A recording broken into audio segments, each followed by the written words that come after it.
Oromoo hundate ajandaan godhataa ture. Garuu wanni ati beekuu qabdu namni ilaa jarri bilxiidha sii galee fakkeenyaaf aslokaashii qabu. Aslokaashiin jedha yoo barbaade dhaqii gandaa arrabsi jedha. Yoo barbaade dhaqii amantaa namaa tuqeedha. Yoo barbaade dhaqii goota gandaa tuqe jedha. Sii galee kanaafuu jennaani fakkeenyaaf namni ati ittiin wal loltee jirtu ijoollee 3 ijoollee 4 ijoollee 5 inshallah nama 5,000 ta'u inshallah nama 10,000 ta'u fayyaa ijoollee arsii sooshaal miidiyaa kanarraa wal lolisa qabaatu. Sii galee fayyaa ijoollee arsii sooshaal miidiyaa kanarraa yoo lolisa qabaattee maqaa ganda namaan dheenye. Gandicha keessa hayyuutu jira, gootatu jira, ulamaa jira. Hawaasni keenya biyyatti wal kabajee wal jaallatee walitti du'a irratti gammachuu irratti gadda irratti walitti adeemee waliif sagalee ta'e waliin jiraataa jira obboleessa koo. Miirri jarri sharriin jarri xaxanu sammuun jaraa furriin jaraa sii galee sammuun jarri furriin jarri baatanii deemanu siin dogoggorsiisan obboleessa kiyya isiirree jala ooltu jibbaadhaan guddattee jibbaadhaan guutamtee jibbaadhaan har'a geessa. Gurbaa inni baqaraan Ameerikaa jiru suni sii galee Israa'eloom ashiishii dhugaa abba koo. Nama taa'ee ashiishii dhuguudhaani. Sii galee namni ashiishii dhugummoo adillam lasaw adillam ganda namaatiif oromummaaf kabaja qabaachuu miti ofii isaatiif gaaraantii hin qabu. Nama ofii isaatiif bakka hin qabnedha sii galee. Kanaafuu jennaan dogoggortee Khalid maqaa ganda namaa miti maqaa hayyuu tokko yookaan beekaa tokko waan ta'e akkana rabsin. Fakkeenyaaf jara raggatu barbaadde miti abbaa barbaadde aslii raggatu barbaadde aslii fidi beekaa dhu raggatu. Maannoo ijoollee jara ree jala oolan sana raggatu barbaadde fidi beekaa dhu. Gurbaasaa shiishii mataa bane yoo raggatu barbaadde fidi beekaa dhu raggatu. Maqaa ganda namaa akka hin dhoofne carraa sinii ban kennaa dubbaddaa. Nama akka xiyyaatti hojjetee siyaasoon rabbi alhamdulillah ji. Chance kenne mana mubarak nin bonsa male ammas anin fokusu mana mubarak ammas an tultulla ammas farfate bulamiti bikam barbaise mubalik arabsa gizen fade gorfacha bilbilan dawle arabsa abba kamalin ballesin ganan jotak wani haka sa cina da bachatin jirada malene farfade bule mu boy ke cha jira chanjuru no such like stupid guys nama kaziti mitian akasin be khatana suafi ne mu barbade talamada mu be kharaso atarchi debra abdi تكو بقى ميرا خيسان قالي وني ديسنا هو ياسو خنا ميرا دخيس قالات نجرا نمن خو سلا ول بيخي غاري جيتي بنتاو كونو ما كما غا ياور رچون دال الله دبدي عندنا سو انا كسلا كو سو عند كان بس عند كان بس ستوب I don't want to talk to you man God damn bullshit I don't want to talk to you stupid bitch stop over there stop كم ماكينه كيسان جلال ماكينه نوفو جلال مقال أباكا ميرا خسابي ميرا خسابي كيا ماكينة في إتنا في جلال رويدنا نجتا ماكينة في إتنا ويقول بعدين جلال قاعد تقول استوب ما تفهم لكن بقى قديم عبدي الفاده بقى ديسي لكن ما بيخان جاني برا ديسي كوبا ينو جاس كل بيخوبا ديسي بقى كيا لا ماكينة في جلال ماكينة لا خرارها وين بعدين جلال ماكينة في أيتي ماكينة شنينتي وفين بينه قلت لا هرسل ما رسله ما تفكر بيتش أباكا ديسي مالتا أباكا ديفما ميرا كيس أفاي بابا أوكي ديفما غير إيجالي تديبنا كيفانوان إيجالي لال وندا كينيا فوان إفتاو كابو أبدي ديفما جلالة تشونا قبوس أما أنو اللي بايه دبي سيتوري warri amma keessa na ergi waraqaa akkasii maanutti erguu dhabde jedhu kun immoo osoo dura odoo inuun beekanii odoo waraqaa ergitee fuudhanii naqatu edammoo dubbisaniitiin hiika itti kennuu edan kan silaati poostii gooteyyuu hiika gara garaa itti kennan waan ta'eef kanaaf kanumaani waraqaa namni na ergisiin jiru waraqaa waan biraa of keessaan qabate waraqaa hin ergini dhibamte situuf beeka tariiti galteetu achi keessatti yoo rabbiin sirraa fuudhe maallaqni sunu yoo siyaaf namni na deebisiin jedhu hin jiru yoo nama mataa dhabe ta'e malee fayyaan harka rabbiiti kan si dhibe rabbi kan sirraa fuudhu rabbi halkan takka yoo sirraa kaka'u taate maaliif turkii deemuu dhabde yookaan maaliif akkas ta'uu dhabde wanni jedhamu hin jiru yoo nama hanqina qabu ta'e malee rabbi sirraa fuudhuudha wanni sii kennameefu itti yaalamiidha ijidduu kanatti yoo rabbi si fayyise dirqama birriin ta'enna mana hospitaalatti dhumuu qabdi namni jedhee sii kenna hin jiru kanaaf kana kanumaan bira tarraa rabbi si yaalu ati immoo tarkaanfiin kan kee qe'ini kan keeti mana yaalaa kan keeti duubana maal si godhan ajandaa si godhatanii gaafa aartee jette waa dubbatta gaafa waa dubbatte immoo namoota jaalattu kanaa fi namoota si jaalatan kanatuyyuu sitti mufata waan ta'eef maaliif si dhoorkan waan ta'eef si dhorkan akka jechan baane akka dubbii hin dabarsine si dhorkan waan ta'eef kanaaf namoota ati jaalattu kasi jaalatu sabaaf sablamii si duuka dhaabbatee halkanii guyyaa dhibeen kan kee keenyaa siin jedhaa jiru kanatu sitti mufata. Kanaaf namoota akkasiitiif iddoon kenne namoonni akkana waan biraa sirraa fuudhan waan biraa sirraan fuudhan simiira keessa galchanii ergasii si dubbisanii akkana jedha siin jechuu barbaadani malee kalee deengaddaallee gargaarsa keetirraa jalqabee hanga ilaa irraatti hin milkoofne waan ta'eef jabaadhu itti fufii waan keessattuu waan namni siin jedhu waan ilmaan Oromoo siin jedhu keessaa funaannadhu yeroo raftu taa'i maal naan jedhan gaarii na gorsa immoo hamtuu na gorsa waan jedhu adda baafadhuuti haala saniin waan biyyi si gorte fudhadhuuti kaleellee si gorsaa turanii har'a si gorsaa jiranii boru si gorsuuf deemanii atis kaleessa nama gorsaa turte gaafa fayyaa qabu namni nama gorsa gaafa fayyaa dhabe immoo gorfamaa ta'a namni. Kaleessa nama dura fuuldura dhaabbattee nama gorsaa turte kallattii akeekaa har'a immoo tura akkattee yookaan dhibamtee erga taate immoo gorfamaa taata. Akkanuma namni gaaf tokko gorsaa gaaf tokko gorfamaa ta'anii kan akkasitti fudhattee kallattiin kan kee amma booda waraqaa nu ergi akkas nu ergi nama tokkotti waraqaa ergi dhibamte fayyite torban tokko keessattuu manni yaalaa Itoophiyaa keessatti ilaallamtee doktoroonni homaan qabdi yoo siin jedhan deebuu dandeetta. Homuun jiru sirra. Maaliif maa dhibamtee jedhu hin jiru kanaaf waraqaa naa ergi akkas godhi kottu gastii kennarra akkas ati daa'imaa miti kan makafamtee deemtu. Sitti tole taanaan gastirra seen dhibeen tokko immoo kan nama ciibsu itillee irratti nama galchu jira tokko hanqinni nama kennamaa inni bakka mubaarak dhibame itillee irratti galee tortoree yookaan qaamni irraa dhume laamsha'ee ol qabanii gaqqabanii gaafa sadii gaafni sitti kadhatuu barbaadu warri akkas yaadu sun akkasii miti dhibeen tokko ka osoo fayyaa qaban ka osoo nyaatan qaama keessa deemee nama nyaatee nama miidhutu jira. Odoo jarri yaaddu sun itillee irratti galchee laamshoftee qaamni sirraa dhumee huqqattee ijji si keessaa yaa'ee ossi qabanii gassi qabanii fuula miidiyaa gubbaa si fidanii sadarkaa kana ga'ee hin gargaarraa ka jedhan san barbaadan. Kanaaf dhibeen kan kee dhibee akkasiiti miti sanillee rabbi siin godhini ammas ati yaalamuun kan kee kana jarri yaadni isaanii oduraa san ture ammallee san hin turre dhibeen tokko ka odomaa deeman nama miidhu jira tokko immoo ka gaafuma nama qabetillee irratti nama hambise kan nama jaalatuu fi kan nama jibbullee harka nama kennisiisutu jira waan ta'eef kallattii kee kana laaltee dhaabbattee waan fiisiin jedhu fudhatte jechuu barbaade ani kanaa ol waan guddaa jechuun barbaadu beektota as keessatti jira as keessa jiranii isaantu dubbate kanumaanan xumuraa galatoomaa isiniin jira warri yaada qabu itti haafufu jarana gara na deebisa. Dhiifamaa yaada kootuun fixatti nan ba'ee baay'een sin jaalladha. Hunduma keessan warri sin dubbinne turun badu hundi keessanuu nagaan naa bulaa nagaatti toon hin jedhin ba'uun na dabbaree ulfaadha. Galatoomaa. Maarqosiin gad darbanii waan ta'eef deebisaanii. Ulfaadhoo abdii galatoomi. Maarqos ol deebisa namni nama as gataraa jirtu mubee murtira kan namarraa kaasi yoo sirnaa mana geggeessuu hin dandeenye mana kan keefuttiin badiin dhiisee gafa yituu deemu wallaa namni haasaa namaa keessaa bahi. Dhiifama naa godhaati ani tuunaa hayyamtanii naan cufadhe. Cufadhoo nagatti. Yeroo tokko cufadhu mubee ani. Jamal fixadhaa. Dekat aku rambah. Turumbadhu. Kali ini kena jamnya kau di fama jin kali dubat dek. Oh ya dubat dah. Mubarak. Amma sian gafin kia aku mau berdesi kenya serah dek. Gafin kia itu kofan. Abang berbade asra demte kan aku koti guya tu aku garibate singgar garre kan sagale sintane.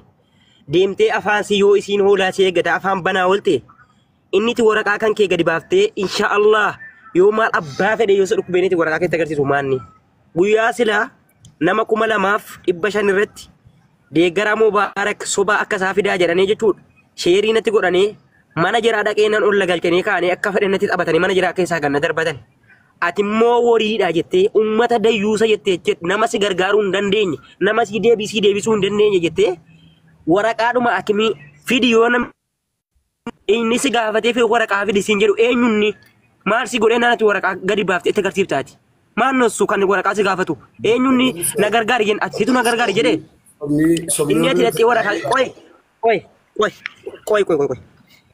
asilii ta'ee abbaa fedhe yoo ta'e hayaa laal dhaggeeffadhaa yoo sodaatte mana kee cufadhu bahe nuti sodaan obboleessoo biyya Dubaayee keessa jirra goonni goota ta'e dhufee naa gaafatu bakka kee bu'ee nama tokko sodaadhu qubatti naqeetan biyya kana keessaa wal galchina malee namni wal sodaatu hin jiru yoo gandummaa taatu taate gandummaa yoo taate walitti nan namni hundinuu bakkuma jirru rakkoo tokko jiru seeras haa ta'u humnas haa ta'u bakka hin jiru namni wallaalaan hin jiru akkuma as hin jira Dubaayin barshaan jira bakki hin jiru garuu aslii yoo inni waraqaa fidisiin jedhee ati eenyunni asliin kan baatee gadi waraqaa itti agarsiiftu tokko Gurbaa isin ektiraan dheen gadda dhuftee leenca tokko sirraa gadhiifte yoo isin leenca sirraa gadhiifte soba mubaarakin dhukkubsatu yoo isin jette maan nussu leenca sitti deebisi malee gadi baatee waraqaa itti dhukkubsatu somba kee irratti xaaxa'uudhaaf ka'e kan gadi itti baatee waraqaa itti agarsiisu maannati ati dhiiraa miti ati dhiiraa miti maanuu yeellaaf taati tokko inni biraa immoo inni biraa ela wallaahi mubaarak irratti ganda koo ta'eef miti lubbuu koon dhaba malee jechuudha. Tokkoon haadha isii gadi baatee mubaarak irratti hin boolatu birrii kee deeffata malee kana booddee abbaa fedhe yoo taate bakka ayaa gabaanyim sin sodaannu wanti ati nu gootu gadi baatee mubaarak irratti hin boolatu tokkoon haadha keeti jechuudha. Kaleessa gadi baatee keessaayyuu ijoollee siiqqoo mandoo jechuudha. Gadi baatanii mucaa kanarratti duraanis haadha isaatii fi abbaa isaa qabirii keessatti akka feetan godhaa turtani takkaa gadi ba'ee isin arrabseen beeku ganda keessan. Isin kabaja isin jaalladha hayyuutu isin keessa jira beekaati isin keessa jira isin dhaggeeffanne gandummaa hin beeknu hammas immoo asiliin kaleessa dheengedda gadi bahee yeroo inni qeequ isa walii walitti qabu soddaadha waliin haasofna ni kabajeen dhiise hadheen deganaa hiluun jechuun Ameerikaa taa'ee leenca namatti darbatee nama arrabsaa ture yeroo na bira dhufe hin morma hadha immoo jechuun mana keessa ana arrabsanii ganna darbatanii kaani nama 2,000 nama 500 irratti 2,500 irratti ganna baasanii bakka ko ana isa buusanii ergamaa isaati baga gadi buuftanii dhanii arrabsaa turan jechuudha. Kanaafi obboleetto waan asitti jaallattee jibbitee ummanni kuni otoo si argee si ajjeesuuf namni kun immoo namni si gargaar hin jiru. Hiluu yoo ta'e leenca wayisii kenne birrii wayisii kenne osoo Maarqos gadi bee waa'ee kee dubbate homaa rakkoon hin jiru. Xurumba dundutu dubbate homaa rakkoon hin jiru. Ummatas duraanis haadha kan keetii fi abbaa kan kee biyya ati keessatti dhalatte biyya sanyii mootii biyya abbaa Jifaar Oromoo kutaa qoran keessaa namni gargaara min jimmaadha bar Habiibi nama arraba yoo ta'e gadi baafne nama kaachimna nuti obboleesso yoo harraba ta'e gadi baanee waan fedhan jireenyu arrabsaa oolan jedhe jechuudha sababii keetii kanaafi gadi baatee dhukkubsadheera dhiiseera si gargaarte hudduu harree seentu si gargaaruu baatte waan fete taatu bakka deebiinuma nama tokko hin deebisin wanti siin fiddu hin jiru wanni siin si qannabtu hin jiru si gadite si tura gargaaraa jedhe guruubii kana kan inni tokkoffaa number 1 anatu dhe guruubii kana jechuudha itti deebisee boonaa baaleeti nu nama shamu abdii geetaachuu nuti dhe guruubii kana mubaarak keessumaayyuu hin qabu nuti gargaara nuti akka ijoollee shanan gibeetti gargaaran naa jennaan hawaasni Oromoo gargaaroo jedhan ijoolleen keenya ishii baroodhaa jenne gadi baaftane deebitanii ittiin arrifsani maal jechuudha kun bicuu wayii sheebiin isin hin qabu garaan isaan dhukkubsanne maaltu si dhukkube maa soba ittiin biyya galee dhufee paaspoortii baafatee dhufee iqaamaa rukuchiifachuu fi bicuu wayii sheebiin isin ittiin galu immoo gandan qabu see kana isin irraa dubbachuu wallaalee nu bara isin kabanyetiyyi beekaa keessaniif hayyuu keessan kabanyee dhiibne malee arraba yoo ta'e wallaahi ummata isin ittiin gadi baatanii kadhattanu fidee asirra kaayetan sa'aa 24 isin raggataan akka isin boocin isin godhaan fixadhee ani xurumbadu. Problem. Ayyee meena guddisaa ka'anis yaadan kennadha. Problem. Nu guddisaa. Problem. Ulfaadhaa galatoomaa nuti gaa nama siyaasaati. Nama siyaasaa yeroo taanu siyaasa dubbachuu mirga guutuu qabnaa jechuudha. Maaliif yoo ta'anii siyaasa dubbachuuf mirga kan nuu kenne mootummaadha sagalee uummataatiin pitishiiniidhaan 2.5 miiliyoon deeggaroota 2.5 yookaan miliyoona 2,500 qaba jechuudha. Namni amma koo amma na qabu hin jiru miidiyaa irratti miliyoona 10 yoo qabaattes qeerroo 10 hin caaltu. Okay, faayinaalii wantan dubbachuu barbaadu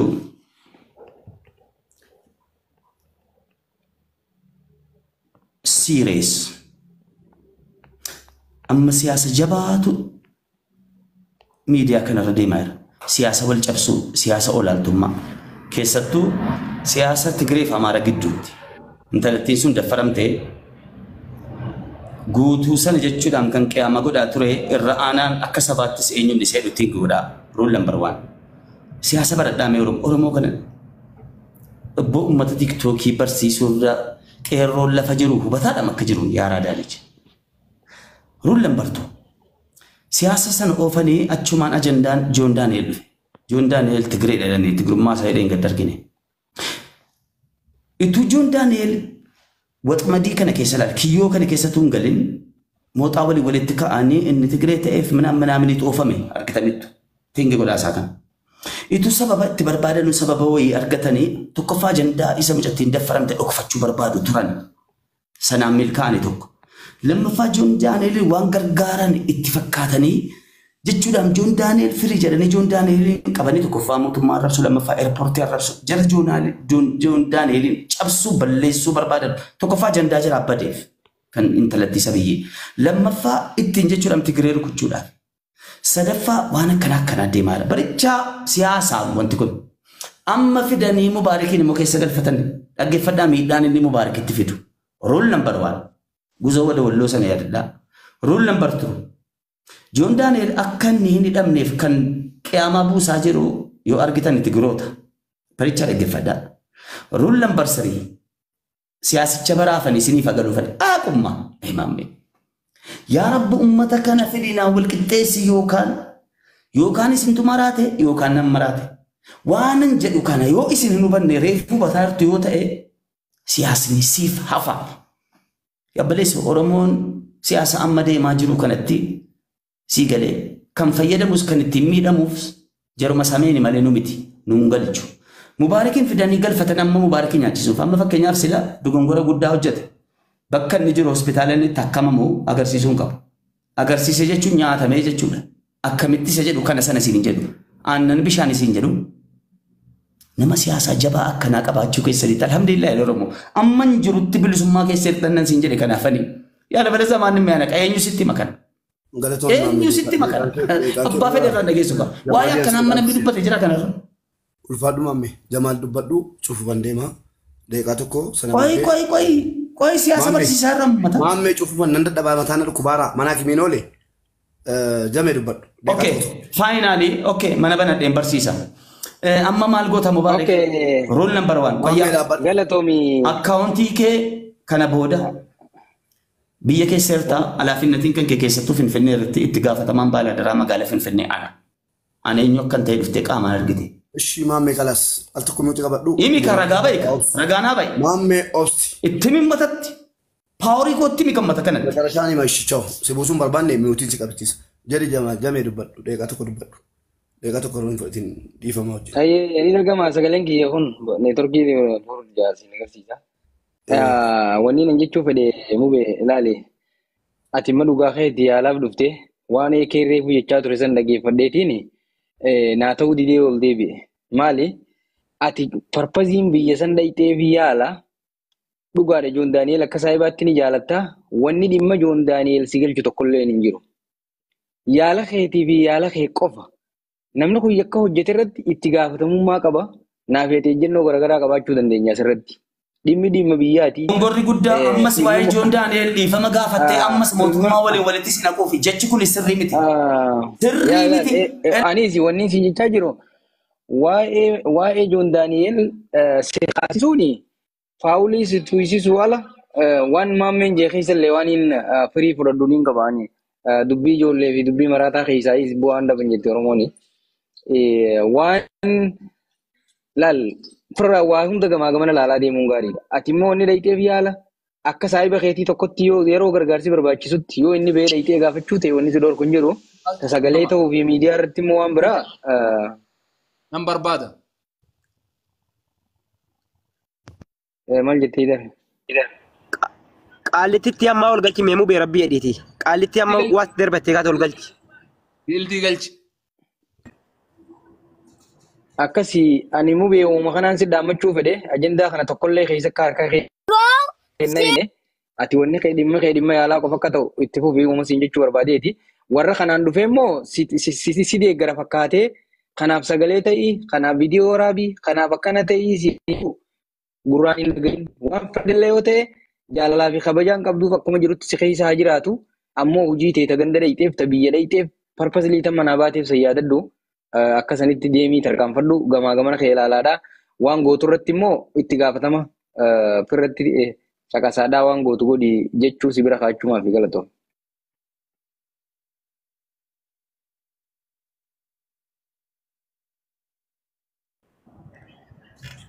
Maani maqaan isii kun Aydar?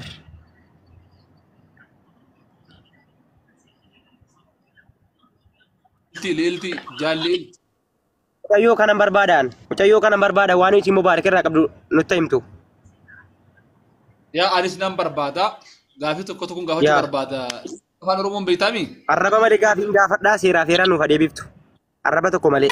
በጣም ቢዚ መሆንበት ሰዓት ነው ግን ካሊድ የምትባለው ቢዚ ማለቲ ስለ ጉያ ቢዚ አፋን ኦሮሞ ዱበዱ ጀልቀበ ረተቲ ዋን ስለ ጉያ ደርበታው ቴምታት መጀመሪያ አይል ፊትን በመስጠት እና ከኔ ጋር አውራ ኦኬ ኡጣና ቪዲዮ ዱበርቲዳ ካሌ ዱበርቲዳ ኡጣና ቪዲዮ ሶቱማን ዮሌ ኬኛ ባኒ ያቄ ግን አንድ ቀን አንተና ማርቆስ ተሲሳ ኡጣና ቪዲዮ ኖራ ኡጣና ቪዲዮ እኔ እንደዚህ አይነት አወል በየት አፋን ኦሮሞ ዱበዱ በይ ባይ ዘ ወይ አማራ ናት እንደተባለው አማራ ነኝ ለዛሬው ዶንት ወሪ ማን አማራ ነሽ ያለሽ ናት ልብዳያቺ ዲማታ ቡሽቲሃ ካሊድ ማለት ሲንጀደ ነማና ነፍሲን አፋን ጨብዴ ነማ ጉዳት ከሰራ ሃይ ዱበዱ በረሰቆ dhugaa dubbachuudhaaf li'iltiin samoonii kana viidiyoo jechuun laayivii bantee haasaa turte reefillee ergadheen ture na seensutiddee gaafii tokko tokkoon gaafachuu barbaada. Mucaan kun nan kabaja nan jaalladhaani miidiyaa kana keessatti nan argaa. Keessattuu dhimma Joon Daani'eel hidhamuudhaan wal qabsisee namoota Joon Daani'eelin akka malee balaaleffataa jiran keessaa number 1 isiidha. Yoo as jala jiraatu dhageeffadhu hammeenyaa fi miti yookaan maqaa kee xureessuu fi miti iyyuu waan gaafii natti ta'eef namoota number 1 lakkoofsa tokkoffaa irratti Joon Daani'eel ajandaa godhee suuraa maxxansee qeeqaa jiru keessaa li'iltiidha tokkoffaan. Mubaarak obboleessi kiyya viidiyoo qoosaadhaa uummanni miidiyaadhaa dalagaa jiru. Dabalamee dalaguun sun akka kiyyatti anaa fi sirriin ittiin fakkaatu ammoo dalagee jira wanni ammoo qoosaa ta'ee jira haa ta'u ammoo li'iltiin gaafa Joon Daani'eel waa inni qoosaa Mubaarak dalage kana fuutee gaafa suuraa Mubaarak dhibame fuuteetiin akkami Joon Daani'eel irratti waan kana dalage jettee gaafa mormitu eenyuun taateeti torbaan guutuu guyyaa 3-4 akkasila. Namni siyaasa uffata akkas gobas. Maamme si buuseera aboo maal jedhe malee namni adamachuu hin dandeenye aboo. Maamme al takka ilaa an gaafii kana natti ta'e guyyaa 3-4 ija kiyyaa hin argee halkanii fi guyyaa Joon Daani'eel namoota balaaleffachaa turanii fi itti qoosaa turan keessa adda durummaadhaan Mubaarak caalaa Mubaarak itti buusaattu kaanii mooditara mana kanaatti abbaa buuftee buusee afaan goote waan taane baaftee oolte eenyuun keetu kaal dhimbu.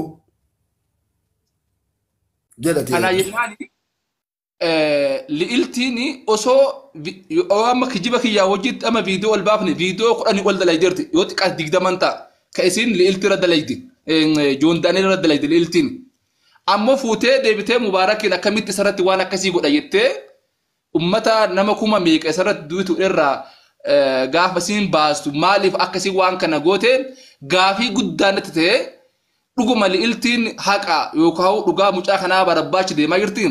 An Joon Daani'eel maaf waan san godhe maaf akkas ta'e hin jennelle hin jedhus maaliif jennaan an nama mucaan kun dogongoreera akka inni balleesse duraanis nan beeka. Erga inni balleessee hidhaa seene mana hidhaa jirutti homaa seera gala seene waan ta'eef san isaa fi hojii isaa haa baasu.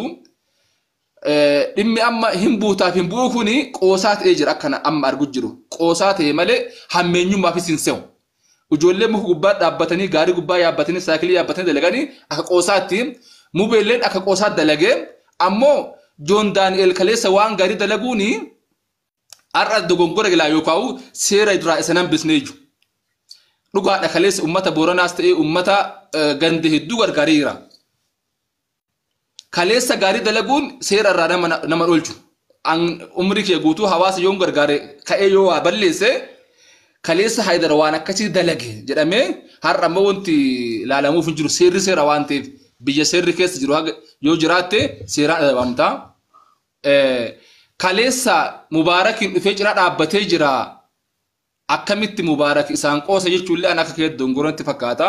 Silaa gaafii kana li'iltii gaafachuu barbaade. Isin ammoo ni baate yoo hiree argadhe yeroo biraan gaafadha asumaan ammoo obboleessa keenya Mubaarak baga nagaan gara biyya abbaa keetii haadha keetii fira keetii aalii fi ollaa keetii nagaan dhuftee ajandaa akkanaatiif bakka hin kennini fayyaa kan keerratti xiyyeeffadhu ajandaan ni lufa ajandaa miidiyaa kun hin dhaabbatu jabaadhu si hojii jirraa duubatti hin deebini jecha namaa hammeenya namaa bakka hin kennini sin jechuu barbaadu obboleessi galatu mulfaadhu horii bulii deeban yeroo mulii jihunoo ikkoo oromiyaa maayechil alle